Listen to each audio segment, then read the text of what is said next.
نحمدہ و نصلی علی رسولہ الکریم، اما بعد فاعوذ باللہ من الشیطان الرجیم، بسم اللہ الرحمن الرحیم۔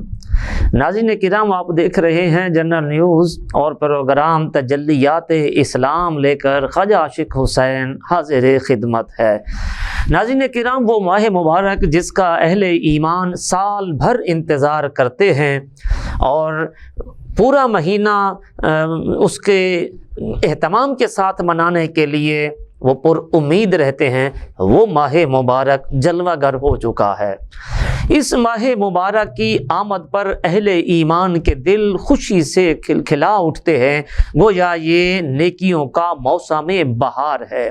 یہ وہ ماہ مبارک ہے جس کی ہر گھڑی رحمت بھری ہے، جس کے دن بھی رحمتوں والے ہیں، جس کی راتیں بھی برکتوں والی ہیں۔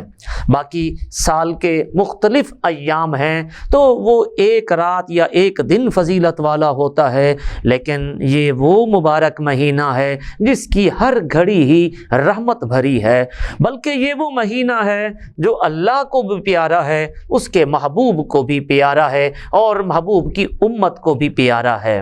جس طرح حضرت یعقوب علیہ السلام کو اپنے 12 بیٹوں میں سے حضرت یوسف علیہ السلام زیادہ پیارے تھے، اسی طرح یہ رمضان المبارک کا مہینہ بھی اللہ کریم کو اپنے باقی 11 مہینوں میں سے سب سے زیادہ پیارا مہینہ ہے۔ رمضان المبارک ہی وہ مقدس مہینہ ہے جس میں قرآن نازل ہوا ہے۔ ذرا حسن اتفاق دیکھیے کہ رمضان میں قرآن آیا اور قرآن میں رمضان کا ذکر آیا۔ جتنے مہینے ہیں رمضان المبارک کے علاوہ قرآن کریم میں اور کسی مہینے کا نام نہیں آیا، صرف رمضان المبارک کا نام ہی قرآن کریم میں آیا ہے۔ یہ ماہ مبارک وہ مبارک مہینہ ہے کہ اس کا نام ہی جو برکتوں اور رحمتوں والا ہے۔ رمضان کا لفظ رمز سے مشتق ہے جس کے معنی ہوتے ہیں جلنے کے یا جلانے کے۔ چونکہ یہ ماہ مبارک امت محمدیہ کے گناہوں کو جلا دیتا ہے، اس وجہ سے اسے رمضان کہا جاتا ہے۔ ناظرین کرام، رمضان المبارک کا جو لفظ ہے رے میم ضاد الف نون 5 الفاظ کا مجموعہ ہے۔ رے سے مراد ہے رحمت خداوندی اور میم سے مراد ہے محبت و مغفرت الہی اور ضاد سے مراد ہے زمان ربانی، الف سے مراد امان خداوندی اور نون سے مراد نور الہی ہے۔ تو مطلب یہ ہوا کہ بندہ مومن ماہ رمضان المبارک میں احکام خداوندی بجا لا کر، رمضان المبارک کے روزے رکھ کر، عبادت و مشقت اٹھا کر، قرآن کی تلاوت اور قیام رمضان کا اہتمام کر کے رحمت الہی کا حقدار بن جاتا ہے۔ پھر خدا کی مغفرت اور رحمت بندے کو آ کر گھیر لیتی ہے تو وہ بندہ اللہ کی حفاظت و ضمانت کی آغوش میں آ جاتا ہے اور رب دو جہاں کی طرف سے اسے امان اور تحفظ فراہم ہو جاتا ہے اور وہ نور الہی سے اپنے دل کو منور کر لیتا ہے اور ہر قسم کے اندھیرے سے امان پا جاتا ہے۔ تو محترم ناظرین کرام، اللہ رب العالمین کا یہ 5 نعمتیں بندہ مومن کو صرف رمضان المبارک میں ہی یکجا ملتی ہیں، کیونکہ یہ رمضان المبارک کو 5 عبادتیں جو ہیں وہ خصوصی طور پر اس مبارک مہینے میں ہوتی ہیں۔ روزہ یہ بھی صرف رمضان مبارک میں ہی فرض ہے، تراویح یہ بھی پورے سال میں نہیں ادا ہوتی، صرف اسی مہینے میں ہوتی ہے، اعتکاف یہ بھی رمضان المبارک کے آخری عشرے میں مسنون ہے، اور چوتھی چیز شب قدر یہ بھی رمضان المبارک میں ہی آتی ہے، اور تلاوت قرآن مجید جتنا اس ماہ مبارک میں تلاوت کی جاتی ہے، قرآن پڑھا جاتا ہے، اتنا جو ہے کسی اور مہینے میں نہیں پڑھا جاتا۔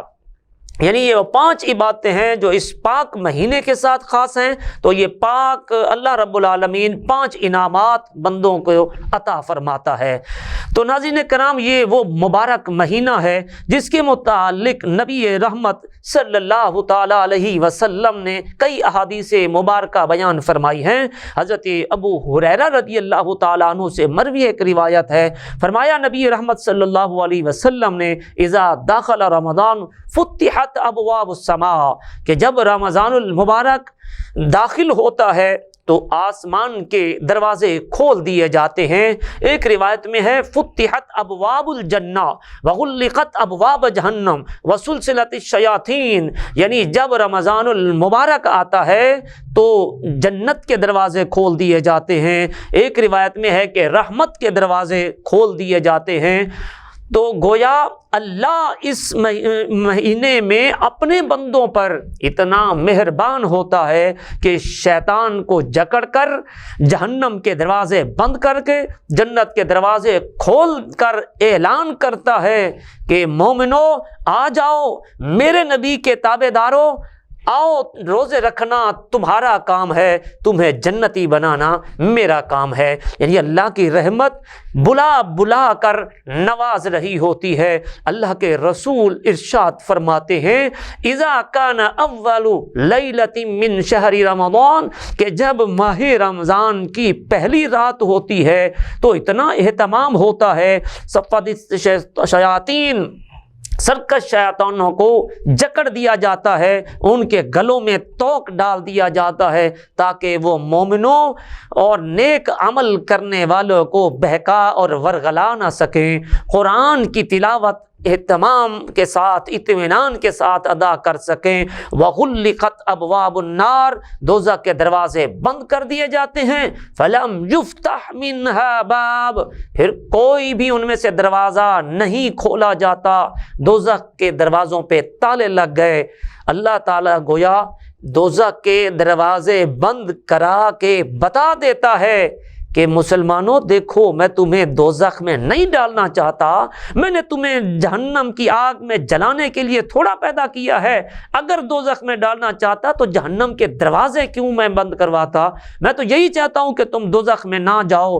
اب پھر بھی کوئی سرکش انسان اپنے برے اعمال اور اپنے سیاہ کرتوتوں کے سبب جہنم کا حقدار بن جائے تو وہ اس کا اپنا ہی قصور ہے۔ رب تعالیٰ تو اپنا دامن رحمت پھیلا کر بندوں کو اپنے آغوش رحمت میں لینے کے لیے جو ہے وہ بلاتا رہتا ہے، اس کی رحمت آواز دیتی رہتی ہے۔ اللہ اکبر۔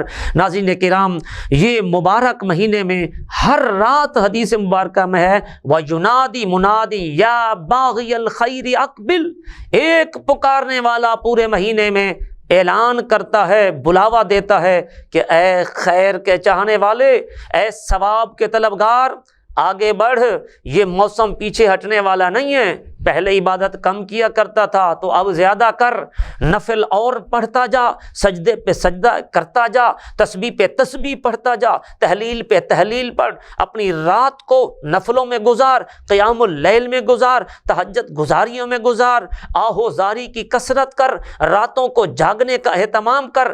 یہ پیش قدمی ہے، یعنی نیکی کرنے والے کو چاہیے کہ نیک کام کرنے میں آگے بڑھے، اور ایک پکارنے والا نیکی کی طرف اعمال میں اضافے کرنے کی دعوت دیتا ہے۔ حضور فرماتے ہیں کہ ایک اور فرشتہ آواز دیتا ہے کہ وَيَا بَاغِيَ الشَّرِّ اقصر، او گناہوں میں لتھڑا ہوا انسان، او برائیاں کرنے والے، او گناہوں کی خطاؤں میں لت پت ہونے والے، اب بس کر دے، اب رک جا، اپنے قدم روک لے، ہمت ہار لے، اور برائیاں چھوڑ دے، شیطان کا راستہ چھوڑ دے، غلط کاریوں سے تعلق توڑ دے، اور موسم کا احساس کر۔ یہ کون سا موسم ہے؟ یہ نیکیوں کا موسم ہے، یہ اللہ کی رحمت جو ہے وہ لوٹنے کا موسم ہے، یہ اللہ کے رحمت کے خزانوں کو حاصل کرنے کا موسم ہے، یہ جنت میں جانے کا موسم ہے۔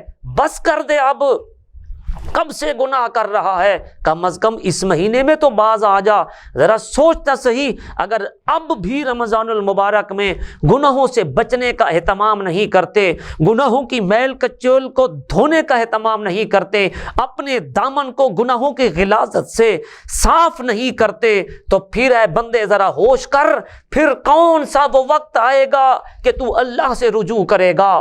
پھر کس وقت کا منتظر ہے کہ دوزخ کی آگ تیرے لیے جو ہے وہ دہک رہی ہے، تجھے بلا رہی ہے اپنے پاس، اور رب العالمین جنت کے دروازے کھول کر تجھے اپنا مہمان بنانا چاہتا ہے۔ اس کے آغوش رحمت میں آباد ہو جا اور دونوں جہانوں میں شاد و بامراد ہو جا۔ اللہ کی رحمت تجھے بخشنے کے لیے وہ تیار ہے۔ اے بندے، اس لیے نبی مکرم صلی اللہ تعالیٰ علیہ وسلم نے فرمایا تھا کہ رمضان اور قرآن یہ میرے بندے کی شفاعت کریں گے، سفارش کریں گے، فیشفعان، تو اللہ تعالیٰ ان دونوں کی شفاعت اپنے بندوں کے حق میں قبول فرمائے گا۔ گویا یہ مہینہ ہمارے گناہوں کی مغفرت کے لیے آتا ہے، اس لیے نبی رحمت صلی اللہ تعالیٰ علیہ وسلم نے فرمایا تھا اگر میری امت کو معلوم ہو جاتا کہ رمضان کیا ہے تو وہ تمنا کرتی کہ کاش پورا سال ہی رمضان ہوتا۔ تو میرے بھائیوں، کوشش کیجئے اس مبارک مہینے میں کثرت سے نیکیاں بجا لائیے، گناہوں سے بچنے کا اہتمام کیجئے۔